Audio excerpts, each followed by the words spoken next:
Apirilaren 8an, persona migratuen pastoraltzako ordezkaritza batek, Fernando Prado gotzainarekin batera, Leon 14. agurtzeko aukera izan zuen.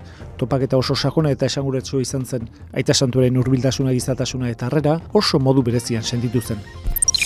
Elizbarrutiko Pastoral Kontseilua joan den larun batean bildu zen. Hasierako Itoitzaren eta gotzainaren agurraren ondoren bi hizlari aritu ziren. Kerman López Campo, Bizkaiko Elizbarrutiko bikario nagusia eta Estibaliz Duran bokazio pastoraltzako arduraduna. Talde lanaren ondoren ekitaldia azken ordeitzaren amaitu zen.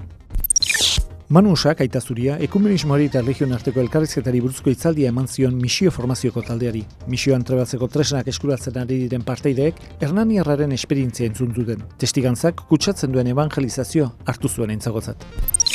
Beti zaindu gaituztenak zainduz, Lelopean adineko apaizen Elizbarrutiko etxearen aldeko kanpaina ospatu zen. Egoitzan, 40 apaiz daude gaur egun, bertan laguntza, arreta eta bokazioa partegatzen dute. Apaizen etxean bizitza eta nahitasuna arnasten da. Espiritualki beti zaindu gaituztenak zaintzeko garaia.